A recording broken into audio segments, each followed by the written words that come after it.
Football is back, and BetOnline remains your number one source for all your football betting needs this season. Hey, what's up? It's your man Lloyd Spence, and I'm so excited because it's been a great football season already. And you'll find the latest odds, matchup info, player news, and game trends at betonline.ag. And as your continued source for all sports wagering info, BetOnline features live betting, free contests, live scores, and giveaways all season long. Always the fastest and easiest way to bet all your favorite sports and events like Major League Baseball, MMA, tennis, boxing, and even golf. Head to betonline.ag to join and receive your 100% welcome bonus with your first deposit. Make sure to use your promo code BLEAV, B-L-E-A-V, to receive your rewards. Why? Because it's BetOnline, and that's where the game starts. And tell them the Noisemaker sent you.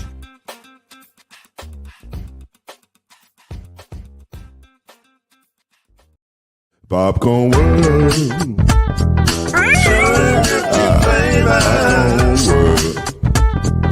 Popcorn World. Yeah.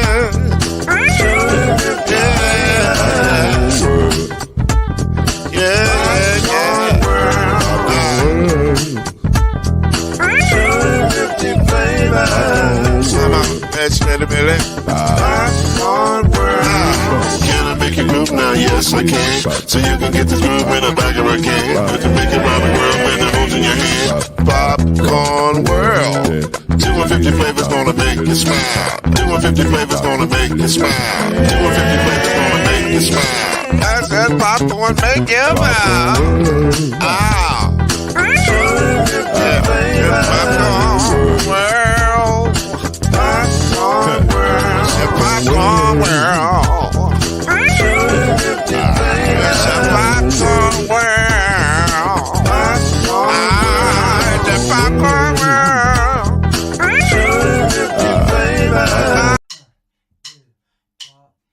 You're now listening to BLEAV in the ACC with Heisman Trophy winner and Florida State legend, Mr.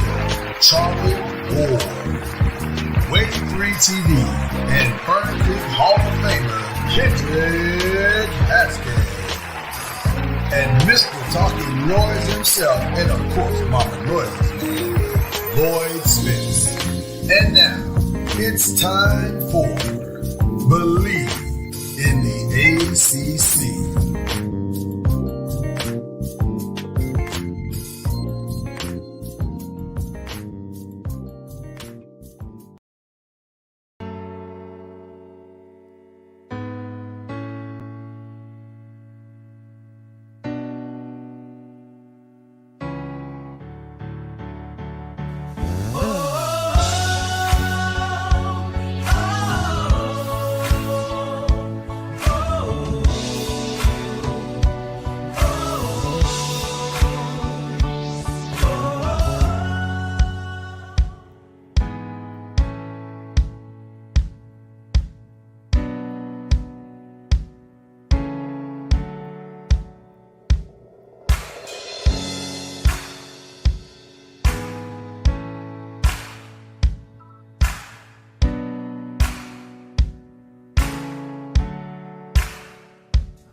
There you go. Shout out to the great Charlie Ward. Happy birthday, Coach. Happy birthday, brother. I appreciate it. You didn't see that coming, did you? No. I didn't. So I think Charlie thinks we don't know what's going on in his life. We got ears to the ground at all times, brother. But at this point, anything can happen. Anything can happen. Exactly. Anything is possible. And we have one more gift to give you, Charlie. You ready? today, as a special gift to you on your birthday, Seminoles win. Well, I can't give you that. That's out of my hands. But what I can give you is a humble flex free day.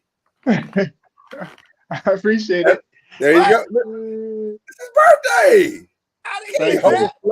You can't be humble flexing a guy on his birthday. I got humble flex on my birthday. Well, that was different. This is an outrage. This is an outrage. That was different. That was a whole different thing. Total outrage. Well, it's good. It's good to see everybody, man. As we start the show a little bit different today.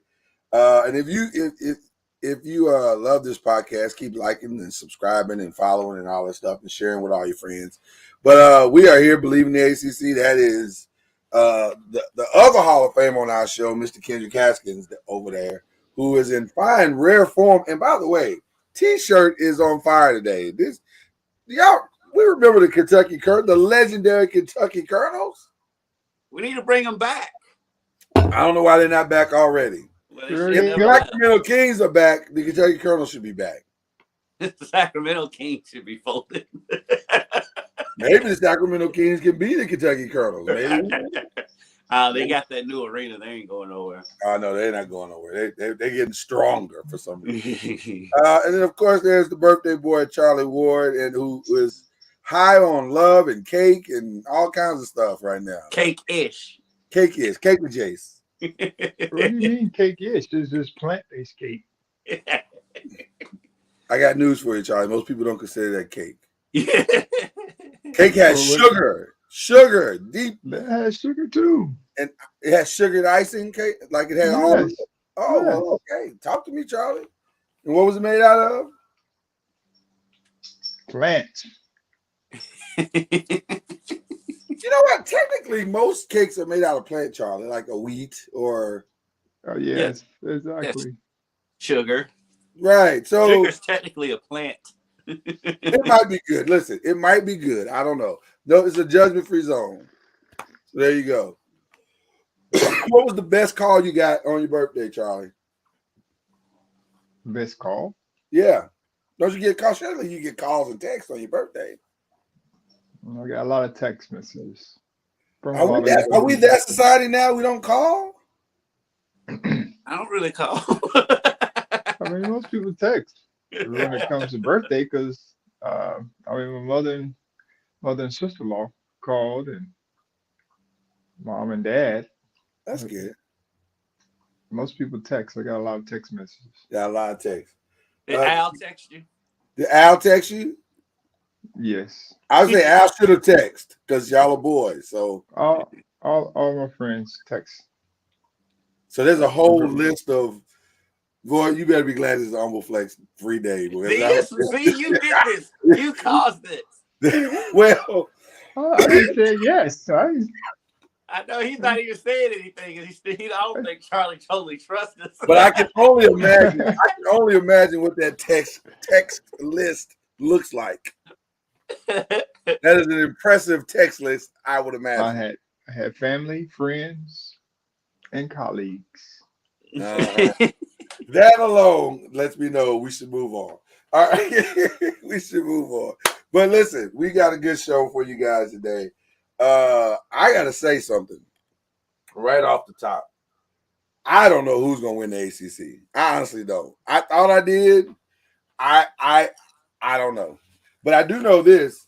There's some teams this weekend that truly fought to save themselves. And then there are some teams this weekend that had to fight and are going to have to fight to save themselves if they want to stay in the conversation. I'm pretty convinced on who's going to win the ACC. Are you? Well, this is why we have these discussions. So, okay, so let's just start there with what you just said, and we'll start with you, Kendrick Haskins. Who do you think is going to win the ACC? I don't see anybody knocking off Clemson. Really? What have you seen from anybody? I mean, they've already beaten the best two teams that they would face. I mean, who have you seen that seems like they're going to knock them from the throne? I haven't seen anybody. And see, I think while they have won, I don't see anything that they've done to make me go, well, they are the most dominant team. But they have. Yeah. Don't get me wrong. I don't think they're the most dominant. I just haven't seen anything from anybody else that makes me think that they're going to knock them off the throne. It's not. It's more. It's not. It's more of everyone else than it is Clemson. I think Clemson's fine. I think they're progressing fine. I do see improvement from them a lot as the season's going on. But they're not overwhelmed. There's nobody in the country, to be honest with you, that's overwhelmed. There's nobody in the country that's overwhelmed. You're right about that. I haven't seen anything. And they said they've already knocked off Wake Forest at NC State. So, but what we've also learned that NC State isn't as they're not great. They're okay. They're not, but they're right. Their defense is great. Most of the conference, though. I don't know, Charlie. What do you think? What are your thoughts? Do you think it's Clemson to lose at this point? Well, they got a game this weekend. Talk about it, Charlie. Talk about it, Charlie. And by the way, you're dangerously close to losing that humble flex thing because that was aggressive. It's just his nose play Clemson this week. That's right.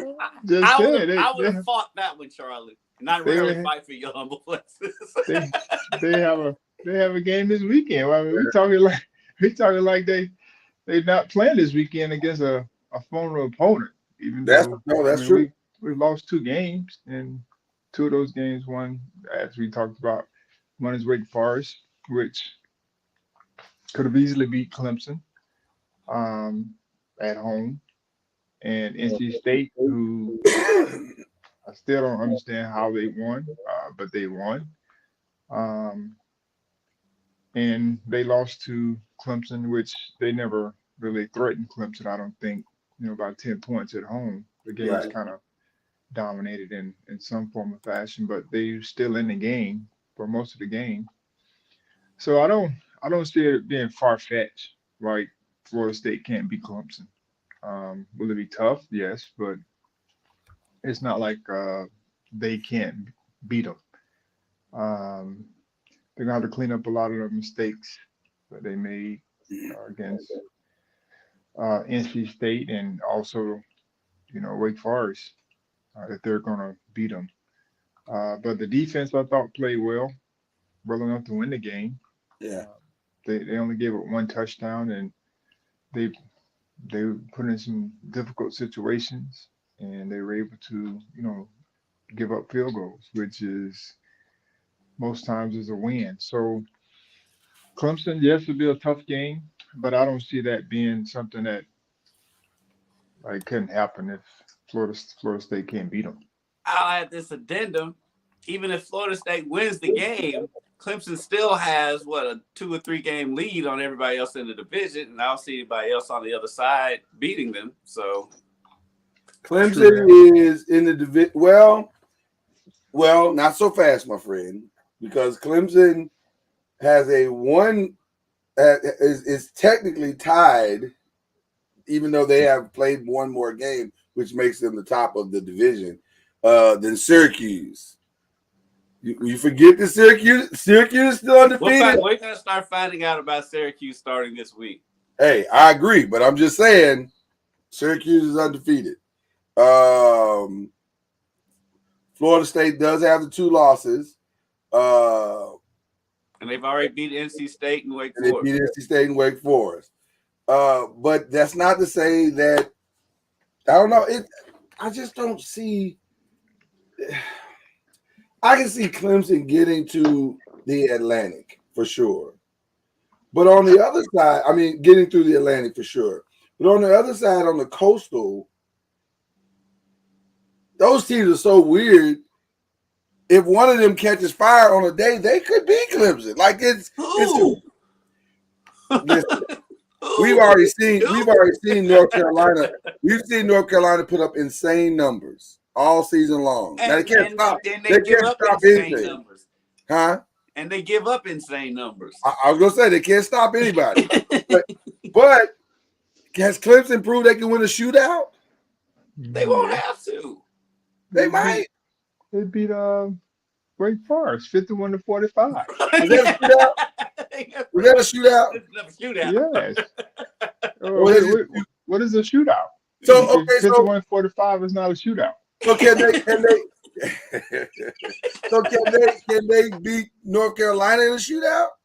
Yes. When is North Carolina going to step up and get a stop against a good team? They don't want to get a stop. North Carolina's not interested in stops. North Carolina They got to get a stop at some point to win the game. North Carolina said, as long as we can get the ball last, we can win. In their minds. Well, they got to get the ball because Clemson. We're talking about Clemson. Anyone with a ground game and also can pass, they may not get the ball. Except on kickoffs. Because you can control the ball at any given point. If you're up, say 7 or 10 points, you can control. If you can't get a stop or get off the field, you can control the clock by running the ball and hitting short passes to keep the clock moving. But that's the biggest thing as far as North Carolina. Maybe their defense is getting better, or the teams they're playing is not good offense. Is Wake Forest's offense better than North Carolina's offense? They're different. Whether they're better or not, they're different. If North Carolina had their same quarterback as they did last year, Lloyd wouldn't be sitting here acting like North Carolina would beat Clemson. I would not. That is in this, sir, you are correct. So there's a lot of questionable tactics going on with you, Mr. Spence. I guess what I'm saying is I don't.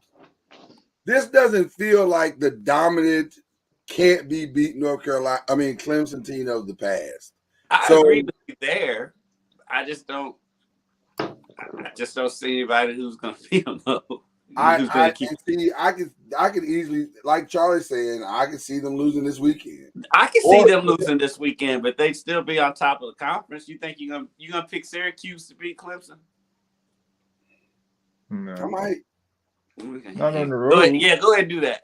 I might. Listen, that worked out for me. We'll get to that in a minute this weekend. That worked out well for me this weekend. Mm-hmm. Do it again. So we'll see. But okay, that's Clemson. Mark it down, Charlie. He's saying Syracuse. No. That's not an official pick. Not an official pick. But I'm not saying I'm not. I'm just saying it's not an official pick yet. Okay, but what about Louisville? Well, let's go through some of the games. We'll do it that way because this was an interesting week. Louisville probably at least bought Satterfield some time. I'm not saying they saved his job, but they bought him some time this weekend against Virginia. I was pleasantly surprised with that performance. I wasn't that surprised defensively because if you look at the trajectory of their season, they play a bad game, then they play a good game. They play a bad game. So they were due for a good game because they played so poorly in the game before that. So they get that win. Dolman was very good for his first start at U of L. He managed the offense. He had the long touchdown run. He had the nice touchdown pass to Marshawn Ford. By the way, he is jacked. Dolman or Ford? No, Dolman. He's a big dude. He's bigger than I thought he was. And oh my gosh, his press conference after, he's the most humble kid. Really? Oh, he was fantastic. He was great. Awesome. You couldn't have asked for a better response after picking up his first win. He really won me over in his post-game press conference. Awesome. And so that's a big win for them. They're on a bye week this week, which is good for them. And we'll see what happens going forward. I personally think that they may win a couple of these games. It's a tough schedule, but I think they're going to win a couple of these games, and I hope they do because I don't think Satterfield should be fired. I don't think he should be either. And for whatever reasons, well, the number one reason is COVID. Let's just call it what it is. It has taken him time to get his players, but and then also to truly acclimate his system. And I think you're starting to maybe see that come into fruition now. It's not necessarily always short, but they're not. Other than the Syracuse game, they're not being just like blown out of any games. So it's like you want to be, and it is part of growing pains with any program. That's why I was telling Kentucky fans after they lost to Ole Miss, it's like they're not having bad losses anymore. That's part of the process. So U of L's getting to that process where they don't have bad losses. They're still trying to get to that point. It's a growing. It's just part of growing a program, and people just aren't patient anymore. I mean, Charlie, you guys have gone and are going through that now. How important is what Kendrick just said? Not having bad losses anymore. How important is that to the growth of the program? I think you just need to be competitive. That's what most people want to. Not most. I know that's what I would like to see. How competitive are you? How do you bounce back from losses? When you start losing games that you're not the best team. I mean, you're better talent wise, and then you just lose the game badly. That goes back to culture issue. But if you don't have the talent and you're trying to play against comparable or even better teams, that's something you have to address. But I just think from a culture standpoint, when you have competitive losses, one possession games consistently, it comes down to whether guys making plays or not doing throughout the game, but definitely in crunch time. And so you see that a lot now when you're competitive. You see those one score games, and whoever has the ball last or whoever makes the play, a la Louisville against Florida State.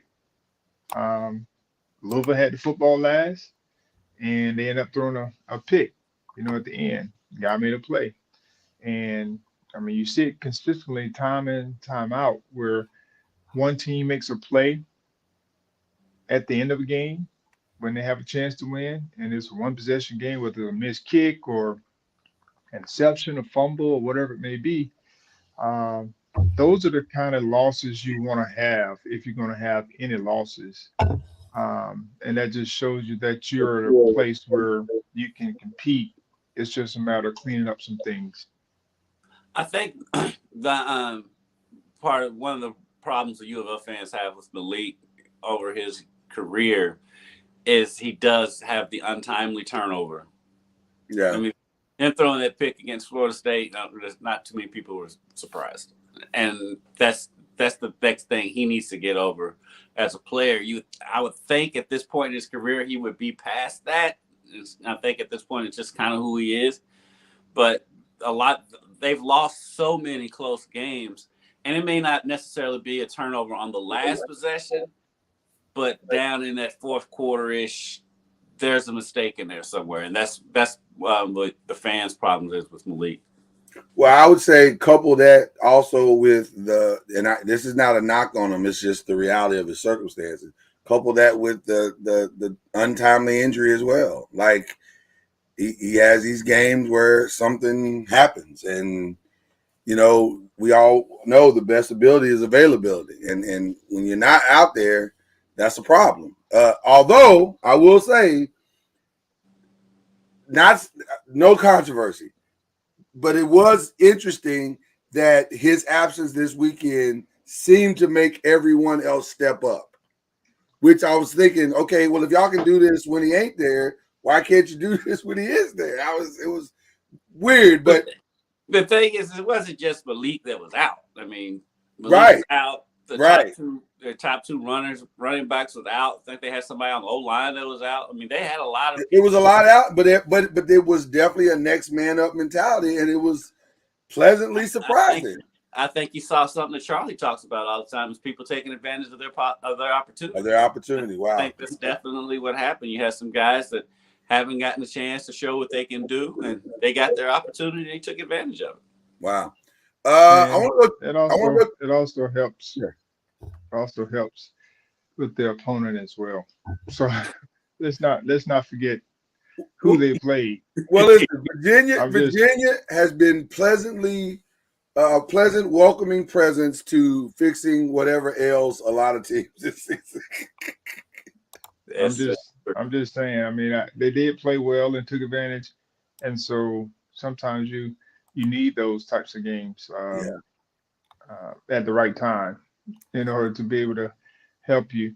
Because if they were playing Clemson or Oh, it'd be a different story. one of the Be a top different teams, story. Yeah, that's what I'm But I saying. give them credit because I said team up the road that I also cover. They had to start a backup quarterback, and didn't go well. They did not look very efficient on offense. Right, did not go well at all. Speaking Speaking of weird moments last weekend, this was a weird moment, and I knew this was going to be a weird moment, which is why I switched at the very, very last minute to pick this game, because it was something about the way they played that last game, and we all had that same thought. Yeah, I was like, I think you were the only one that made the pick, but we all was like, they look inspired. Like, it was just weird, and they brought that inspiration to this game, and now to their credit, this was a lot closer game than it was a tough game. It wasn't an easy win by any stretch of the imagination, but they got the win. Georgia Tech on a 2-game winning streak all of a sudden, and got the late field goal to win the game. I think Gavin Stewart is their kicker's name or something in OT. So what do y'all think about this, man? Georgia Tech trying to turn their season around all of a sudden. I'm not sure about the turnaround. Turnaround in the sense that they have, after they fired their coach, they've won the last 2 games, and so they've done on the road, and they've also done it at home, and so that is inspiring for them there, and they've kind of come together, since they let the coach go, the AD go, let everybody go, and they kind of rallied around those whoever's left fires, yeah. Right. So that's kind of what you need. I mean, I still think it's a hit or miss. People would probably equate these wins to the firing of their coach. Probably true, because they've come together as a group. But that at least says something about the coach. Because if they're playing this way, I thought they've been playing decent throughout the year. They just couldn't contain or maintain that energy they may have had in the first half or what have you. Because I thought the first game they played well. They just played Clemson, and Clemson pulled away, late in that game. But they have a solid team when they're healthy.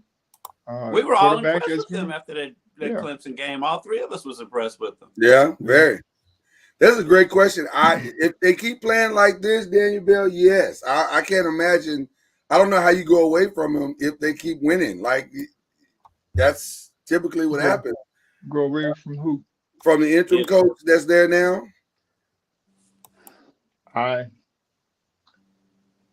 But the crazy part about it, we've seen this. How many times have we seen this? That's why I don't like firing the coach during the season. Yes. So the interim coach, you fire the coach. Nebraska's another example. So you fire the coach. The team rallies around that. Mm-hmm. They win a few games, enough to where people are like, well, we should hire the interim coach. Well, the interim coach didn't start the season. Like, he didn't. I mean, he may have been in the room and what have you, but he didn't put all the processes in place. He probably didn't execute the process. So now, if he's the one that's having to do all the processes, that's a total different deal. And do you know if he can do that or not? Right, because guess whose program he's running? The interim coach, the old coach. He's basically running his system. With Indiana basketball with Mike Davis, and they had to get rid of Bobby Knight. Mike Davis takes them to the Final Four. Right. There wasn't too much success after that. Right. So now I want to be fair to Duke because Duke they got out to a horrible start in the game. I think they were down like 17-3 going into the fourth quarter, and they had to rally to come, push it to overtime. So it wasn't like Georgia Tech played a flawless game. They had to survive it basically, but still, the fact that they were able to hold on and win it, that's something. So we'll see. We'll keep our eyes on it and see where this is going with Georgia Tech. I would imagine. I'm assuming the bubble's gonna burst at some point, but we'll see. I don't know. We'll see. Schedule may play out to where it doesn't really burst. I mean, they're playing teams that they match up with, and so we'll see. Another interesting game this weekend was the North Carolina Miami game. Miami is an enigma to me. They are different. North Carolina has Miami's number. I think they've beaten Miami like something like 4 out of the last 5 or something like that. Yeah, but it was closer than expected. It was. Once you start looking at the game. Yeah, because North Carolina was. Well, at one point I was up double digits, right? Yeah, they were up 21-7 in the second. They were up 21-7 in the second, and then that's when I think Miami scored like 13 points. Like they scored a touchdown and another field goal. It was 24-17 forever. North Carolina went up late, and then Miami hit a field goal or a touchdown late and tried to bring it back, but Miami's just a weird team to me. They get off to these weird starts, and then they'll do okay and start making a run. I don't know.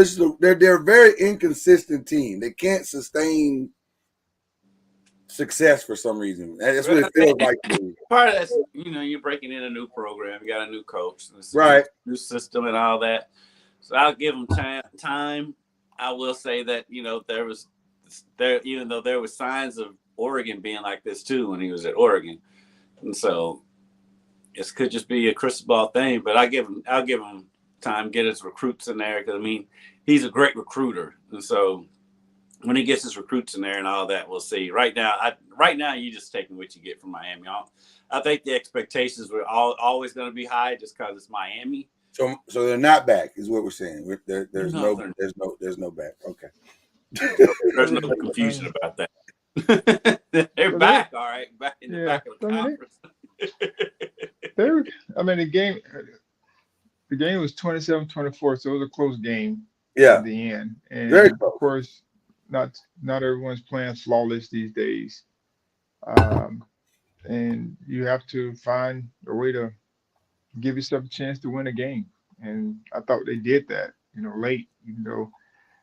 I thought Van Dyke played great. He had great numbers. The time I got an opportunity to see him, he was hitting his targets. And he looked like the old Van Dyke that we've kind of grown to know. Yeah, it seems like they kind of held him back a little bit, doesn't it, this year? No, I think I don't know if he was held back or he's just making poor decisions or not making good decisions. During his time throwing, balls in the ground and missing his targets and guys dropping passes. I think all that played a big part in the confidence piece. But the other night, it didn't look like he was hitting his targets short. Was hitting them short, and then he was hitting intermediate.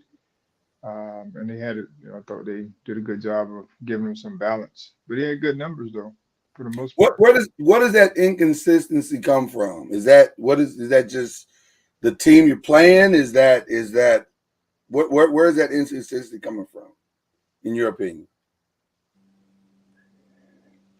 I don't know I think he went through a stage where he struggled, and I think that's what a lot of young quarterbacks do and have. And to his credit, he came out and played really, really well. And he was granted against North Carolina, whose defense is, they gave up 24 points, but they gave up a lot of yards as well. So I just think him being benched may have given him some fire. You're fired. That happens as well. So, Mhm. and it's hard to pinpoint a lot of stuff because you can look at history and all those types of things, and you kind of see a lot of things, but you never know like how guys are going to respond, how coaches are going to respond, how people are going to respond to adversity. Because if you don't know them, but you can only see what they're doing through adversity, and he responded well. Right. Talk about the Seminoles, man. What happened, man? They had it. They had it, and I don't know what happened. Charlie, talk to us. Well, the first half was, of course, what we enjoyed, which was, we were up 17-3 at half, and I thought they played a very good half, offensively and defensively. Special teams as well. My man Ryan Fitzgerald came through and got off the snide when it comes to kicking the ball on field goals. And so we went in the second half. Went in halftime 17-3.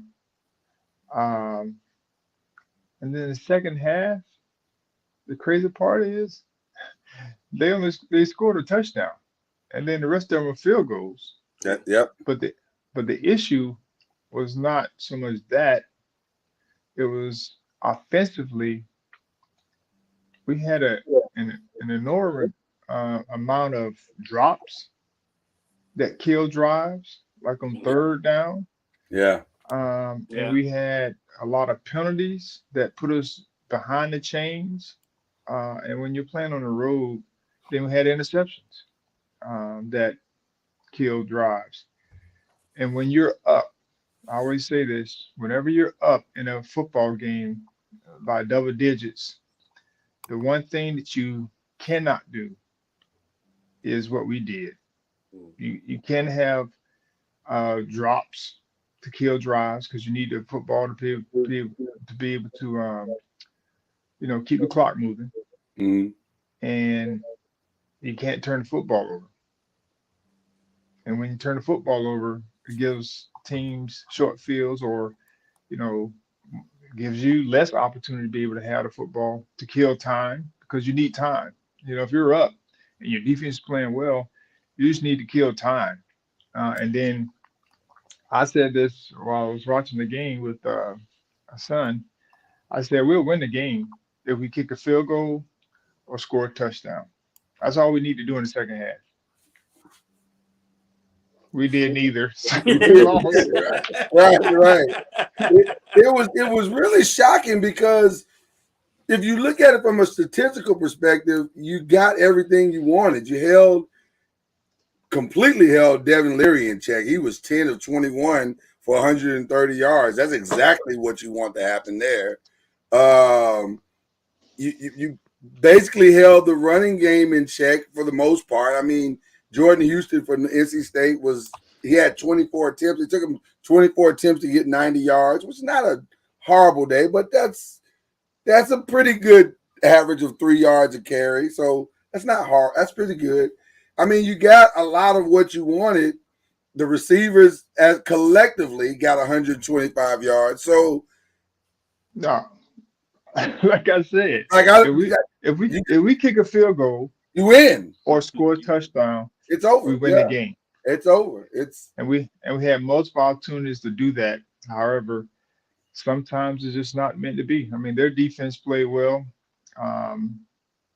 Also, especially in the second half, they created the opportunities, the turnovers, and we just shot ourselves in the foot. Whether it was a penalty of some form or fashion when we had a positive play, put us behind the chains, or drop pass here, interception there. and now your possessions in the second half have dwindled, and then you're giving them more opportunities, which they turn some of those into field goals, but they're adding points while you're not getting any points. Do teams tend to relax against a team where you're probably more talented than they are, and you're getting what you want easier? Do you tend to relax at a certain point in the game and go, we can beat them, and then that kind of bites you in the behind? Or what do you think No. what do you think those drops and stuff are attributed to? Is it just a lack of focus? What Lack is of it? focus. Just a lack of focus. Okay. Yeah, I mean that's what drops are. You know, lack of focus. Yeah. I don't care who you're playing. If you're dropping passes, which hadn't been an issue, you know, all season.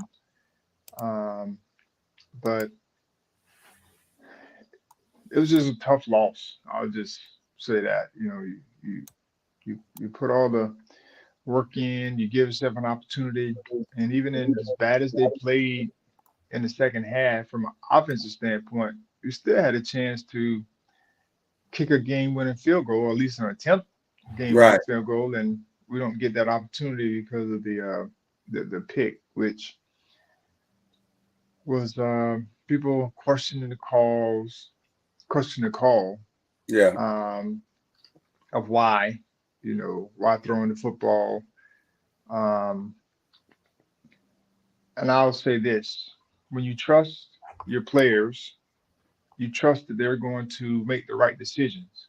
So when you make a call as a coach, you've talked to them about these situations, and you're expecting your players to make the right play. And and we sit and applaud in the first half a situation where it doesn't look good. The quarterback runs around and he throws the ball out of bounds, or he throws it incomplete somewhere where it's not intercepted or what have you. And we applaud that. Mhm. But when the quarterback makes a decision to, you know, it was a timing route and he was trying to hit the time, you know, the right time and what have you. Now we question that piece. Well, it's the same situation where the quarterback has to make a decision. And when he makes the decision, we have to live with the results. And so, yes, it was a bad throw in a sense, but I would also say the defense played it well because that was the same play that we ran to hit the touchdown early in the first half. And They so adjusted. Yeah, they the adjusted. DB made a good play. So we have to give him credit as well. All right. We'll run through the rest of these really quick, relatively quickly, because not a whole lot to discuss here. I mean, Pitt did what they did against Virginia Tech, which we all thought would happen. The man had 300 yards rushing. Right. That's not bad. That's not a bad day. Oh. You'll take that all day, every day. Pitt is also one of those enigmas as well. Well, and not just talk about the 300 yards rushing. He also had 6 touchdowns too. Let's also talk about the fact that he single-handedly literally put Pitt on his back. He literally beat Virginia Tech by himself. Wow, that's impressive. What is his name? Anaconda? Israel Abanaconda. Anaconda. Abanaconda forever. I'm sorry. He was amazing. I don't know what year he is in, but I do know that if he can just be decent the rest of the season, he's going to have a nice long NFL career. 320 yards, my goodness. Let's see. Clemson did what they do against Boston College. Wake Forest did what they do against Army. No surprises there, which led us to a very interesting week. Mr. Ward went 4-3. Mr. Kendrick went 3-4, and yours truly went 5-2. Took some risk. They paid off. Yeah. It'll even out in the end. Well, it will even out, and preferably in my favor is what I'm trying to say.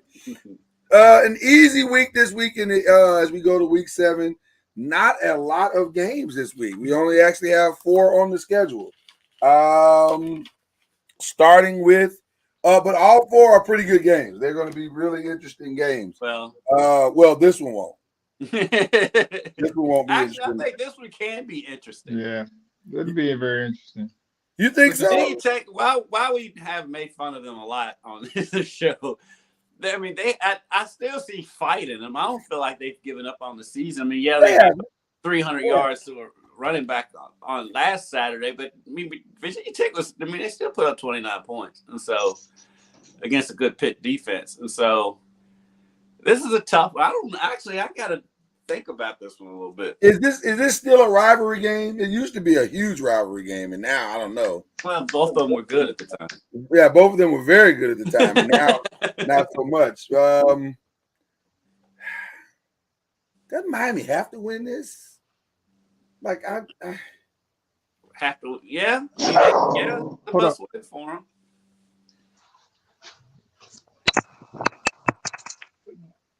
I think I will go. I'll go with the Canes because I do feel like it's a must-win. They got more on the line.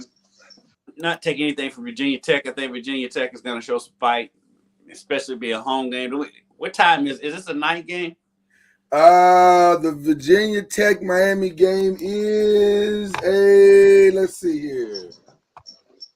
Didn't see. Just because I know how tough it is to win in black. No, it's the day game. It's a day game. It's a day game. Yeah. I'll go with Miami because I just think they have more on the line. I gotta believe Miami's gonna win this. Go ahead, Charlie. I'm gonna go with Miami. All right. Van Dyke is playing much better, so it's hard. It's hard to choose because you never know. What, you just don't know what you're going to get from Miami. You don't know. That's the one thing about Virginia Tech. You don't know, man, and that is the one reason why I can't go with them. I kind of know what's going to happen with Miami. I kind of know. So, all right, huge game here. Like Kendrick has been saying, the truth shall be revealed. But and by the way, a great game for Syracuse to reveal the truth too, because we know NC State's defense is going to be good. So can Syracuse's offense score on NC State's defense? Yes. I'm picking Syracuse in this game. Because while I did say we're going to start finding out the truth, Syracuse, like Jim Boeheim in basketball, doesn't leave Syracuse when they play games. And so this game is at home. And so that crowd is going to be loud and they're going to be crazy. It's funny how the Carrier Dome was named after an air conditioning company, but they didn't get air conditioning in that dome until they got rid of Carrier. But we're going to say, oh, that's Syracuse. Cold. That's cold. Tennessee State. That's cold, no pun intended. Where you doing that, Charlie? Well, I'm going Syracuse as well because I just feel like with Devin Leary, I'll probably playing. Yeah, and now they have the backup in, even though he's a run and shoot quarterback or whatever they call him, air raid guy at his last school. I don't know if he can pass. Maybe he can, but he didn't do much of it the other night. And they didn't trust him to throw the football like at all. Right. So I'm sure they'll work on it. They have a week to work on it, but I don't know how much their offense will be able to hold up on the road because at some point he's going to have to make some throws, and maybe he can. But we're picking on the unknown when we're talking about NC State from an offensive standpoint. Mm-hmm.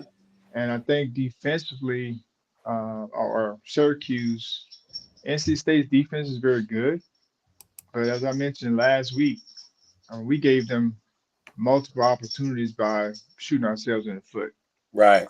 They made some plays. Don't get me wrong, but we gave them a lot of opportunities. But I think Syracuse will take advantage of some of those opportunities as well. And don't sleep on Syracuse defense, because as much as, especially around here, we harped on how bad Louisville played in that game. That's the least amount of points that Louisville has scored all year. I mean, that Syracuse defense totally shut Malik and that offense down, except for the one touchdown run that Louisville had. And so don't sleep on Syracuse's defense, especially going up against a quarterback who's making his first start for NC State. So, yeah, I'm all in on Syracuse this game. I'm in on Syracuse as well. I just believe that they figured something out, and them having 2 weeks to prepare is also a big deal. And them now the interesting part about this is, can Syracuse not look forward? Because while this is a big game, they have a bigger game coming up, and a more of a statement game next week. So can they lock in this week and not get ahead of themselves? And I still think that home crowd will keep them from getting I ahead. think so. I think so too. I think they know they got to go because they got a lot to play for if they win this game next week. They got a lot to play for because this could be Dino's signature 2 weeks, right? His best 2 weeks of his entire college career. But as a player and a coach, I think that's very overrated. Like people saying you're looking ahead. So if you have games where now I can see looking ahead if you're playing someone that you are much better than, and you have a team in front of you, then that could be different. But if you got quality teams on your schedule that you're playing, you're not looking ahead. I mean, you're trying to win that game. Like, so that kind of keeps you focused, if anything, because you got to play the right way to be able to win this game, not the game, looking 2 weeks down the line. Especially when this game is also a ranked opponent. It'd be different if it was, Little Sisters of the Poor, but this is a good NC State team that's ranked coming in. So, which is what I think is going to play in their favor. I don't think there is a look ahead factor, but kids are kids. We got Clemson next week. Okay, well, we got NC State this week, so let's lock in. So I think that'd be fine. I think they'll be fine as well. There it is, Clemson, Florida State. Charlie Ward says, "Hold on, Clemson. We're not done yet." I wonder who Charlie's picking. Well, I'm picking the upset. I was not predicting the upset because this is the favorite going into this pick.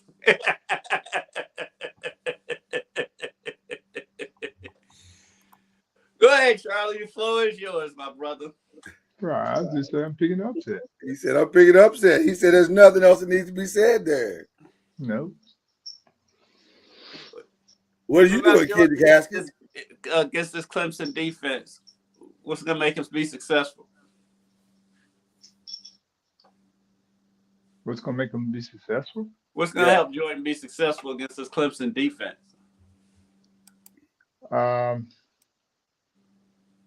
They're very good, but they were good last year. Mm-hmm. They were good the year before. The defense has always been good.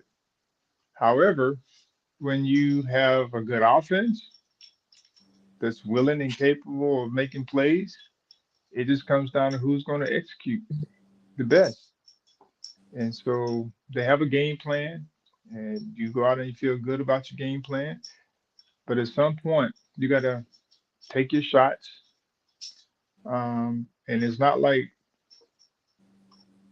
Clemson has been locked down, meaning teams can't function, teams can't move the football on them. And I think that's the biggest misconception right now is, yes. Especially on that back end, right? Well, the back end is playing much better. because the front end is getting after whoever and getting after the quarterback and making it where they're one dimensional. And they're very talented. Uh, Wake Forest is different. I mean, I think we've come to know that they're different. They just provide different challenges with their offense when I mean by offense. So in the defense, with them, you just have to try to find out how to hang on, because they have a certain offense that you have to play against. And I just think they got Clemson in some tough situations one on one, and they took advantage of it. But Clemson's done a better job, I think, after that game of reassessing their defense and making plays. But when it's all said and done on both sides, because people talk about Clemson's defense, Florida State's defense has been pretty good as well. It's solid all year. Yeah. And so I just think it's going to come down to who can make the most plays at the crucial times. And that can be the difference between a close game or a spread, a 10-point, 13-point spread. Who makes the most plays at the right time? And that's in every game, but especially against, teams where two teams are competitive. So has he convinced you? I think Florida State's balance on offense is going to help them a lot. I think that's what you need against Clemson. You can't be one-dimensional against that Clemson defense. Right. I think they do have the quarterback to attack Clemson's secondary that has been improved, but I mean there's still the question mark on the defense right now. However,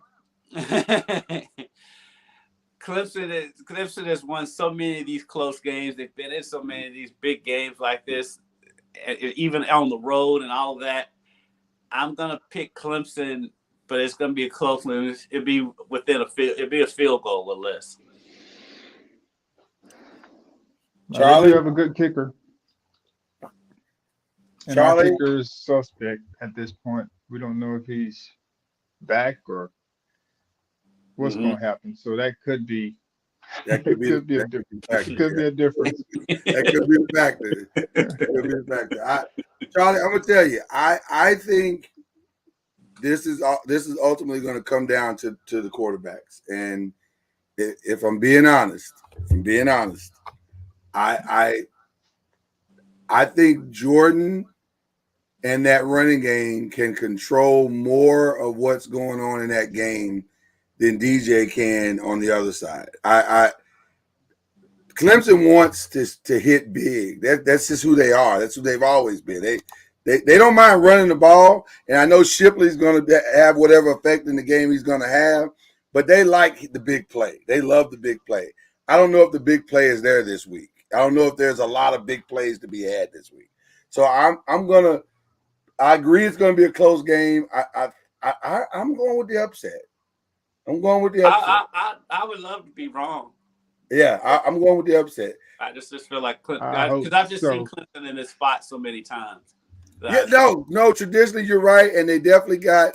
I'll say they definitely got an advantage there that they got a head coach who knows how to calm the troops down and refocus them, and if they get behind or if it's tight, and he knows how to, But having said that, you still got to execute on the field, and I tend to believe a steady running game with patience can beat a dynamic offense. If you're able to run the ball and maintain drives and keep a team off the field, that's the best way to stop them from scoring. Don't let them back on the field, right? So, and Florida State has that. State's balance is going to give Clemson trouble. I agree, 100%, and I'm gonna trust Florida State, trust Jordan, and trust Charlie Ward. I'm trusting Charlie Ward. Now, ultimately, it's one of those I trust all the time. The other two, that's where I'm struggling. That's where I'm struggling, but I'm gonna go out there on the limb with it. All right. Now, normally, if we were talking about ACC basketball, we'd be over the moon with this. We'd like, man, this is an amazing game. But now We're I'm talking actually looking forward to it this year. right now. All of a sudden, we've got a football game that just turned into something special. So, North Carolina and Duke. Duke coming off a bad loss. North Carolina coming off a surprising win. Who we got here, guys? I think I'm gonna go Carolina. And it's because, Ooh. like you said, they can put up so many points. I'm not sure that Duke can score with them, even though North Carolina's defense will try their hardest to let them do it. But I think I'm gonna go with North Carolina. All I right. think I'm gonna choose Duke because they're I'll playing at go home, and I think Riley Leonard is a pretty good quarterback, and Duke's defense, um, I think, is solid as well. So I'm gonna go with Duke. It's definitely Lamb. Remember earlier in the season where a young quarterback by the name of Drake May said that Duke players are just guys that couldn't get into North Carolina. Yeah, Yeah, that's I that. remember that statement. Yeah, that's probably plastered all over the Duke locker room right now. Give me Duke at home.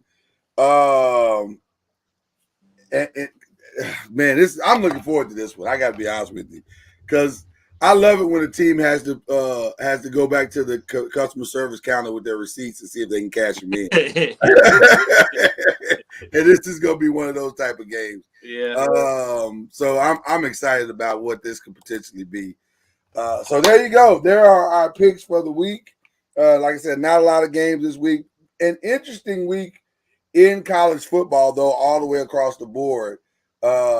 Man, I'm some other games just off the top of my head I'm looking forward to. That Alabama Tennessee. Get your popcorn ready for that one. That's gonna be a game. That should be a heck of a game, and I'm very curious to see if Tennessee is for real. They look for real. I'll say this. They look. I think they're for real.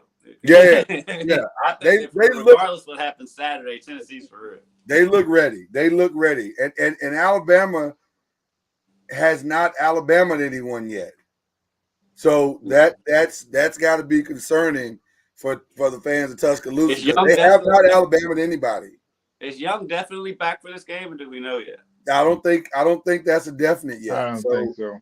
Yeah.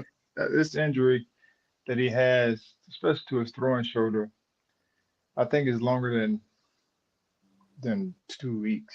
I agree 100%. And by the way, I don't think it was going to be a fight with Young.